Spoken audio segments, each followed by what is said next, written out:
Matilda by Roald Dahl. Chapter 2. Mr. Wormwood, the Great Car Dealer.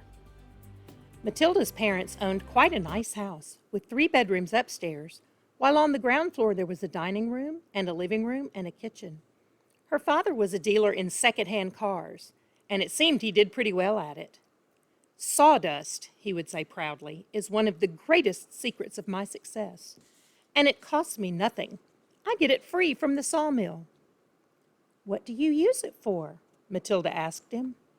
Ha, the father said, wouldn't you like to know? I don't see how sawdust can help you to sell second-hand cars, Daddy. That's because you're an ignorant little twit, the father said. His speech was never very delicate, but Matilda was used to it. She also knew that he liked to boast, and she would egg him on shamelessly. You must be very clever to find a use for something that costs nothing, she said. I wish I could do it. You couldn't, the father said. You're too stupid. But I don't mind telling young Mike here about it, seeing he'll be join me in the business one day. Ignoring Matilda, he turned to his son and said, I'm always glad to buy a car when some fool has been crashing the gears so badly that they're all worn out and rattle like mad. I get it cheap. Then all I do is mix a lot of sawdust with the oil in the gearbox, and it runs as sweet as a nut. How long will it run like that before it starts rattling again? Matilda asked him. Long enough for the buyer to get a good distance away, the father said, grinning, about 100 miles. But that's dishonest, Daddy, Matilda said. It's cheating. No one ever got rich being honest, the father said. Customers are there to be diddled. Mr. Wormwood was a small, ratty-looking man, whose front teeth stuck out under a thin, ratty mustache. He liked to wear jackets with loud, brightly colored checks, and he sported ties that were usually yellow or pale green. Now, take mileage, for instance, he went on. Anyone who's buying a second-hand car, the first thing he wants to know is how many miles it's done, right?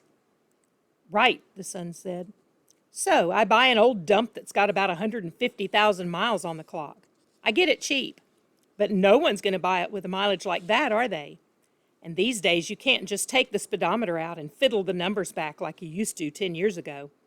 They've fixed it so it's impossible to tamper with it, unless you're a ready watchmaker or something. So what do? I use my brains, laddie, that's what I do. How? Young Michael asked, fascinated. He seemed to have inherited his father's love of crookery.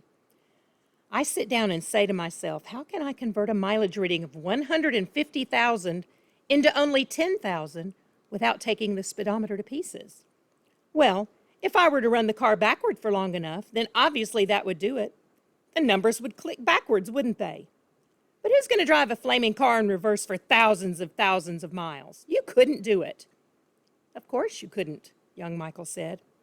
So I scratch my head, the father said. I use my brains. When you've been given a fine brain like I have, you've got to use it.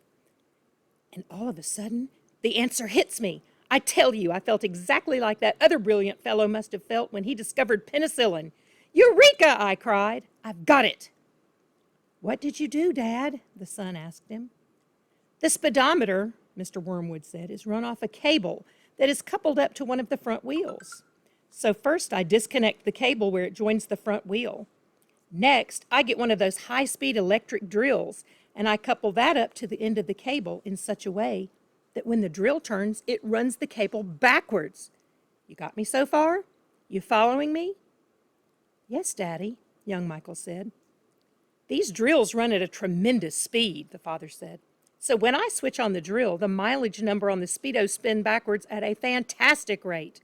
I can knock 50,000 miles off the clock in a few minutes with my high-speed electric drill. And by the time I've finished, the car's only done 10,000 miles and it's ready for sale. She's almost new, I say to the customer. She's hardly done 10,000. Belonged to an old lady who only used it once a week for shopping. Can you really turn the mileage back with an electric drill? Young Michael asked.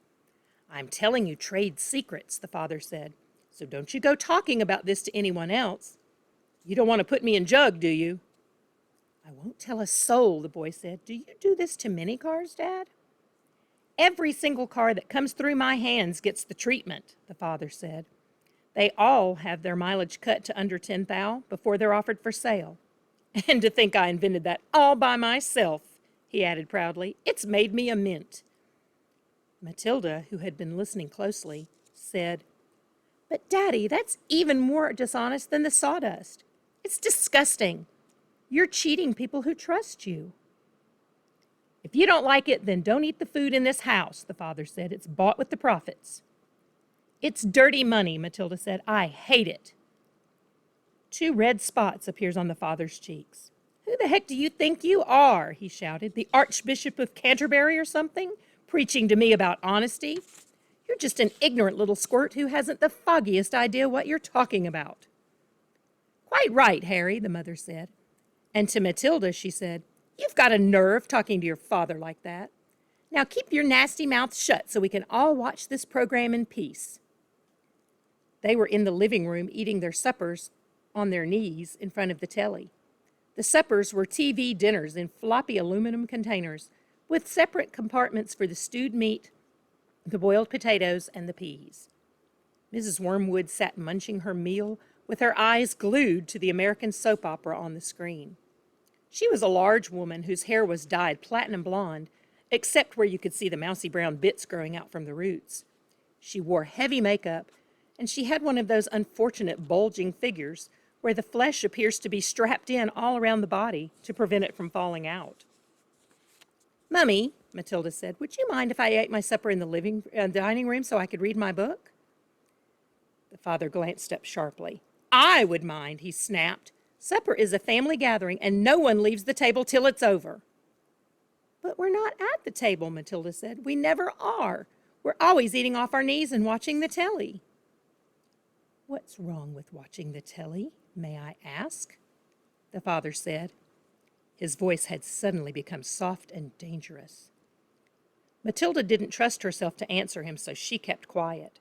She could feel the anger boiling up inside her. She knew it was wrong to hate her parents like this, but she was finding it very hard not to do so. All the reading she had done had given her a view of life that they had never seen. If only they would read a little Dickens or Kipling, they would soon discover that there was more to life than cheating people and watching television. Another thing, she resented being told constantly that she was ignorant and stupid when she knew she wasn't. The anger inside her went on boiling and boiling. And as she lay in bed that night, she made a decision. She decided that every time her father or her mother was beastly to her, she would get her own back in some way or another. A small victory or two would help her tolerate their idiocies and would stop her from going crazy. You must remember that she was still hardly 5 years old, and it is not easy for somebody as small as that to score points against an all-powerful grown-up. Even so, she was determined to have a go. Her father, after what had happened in front of the telly that evening, was first on her list.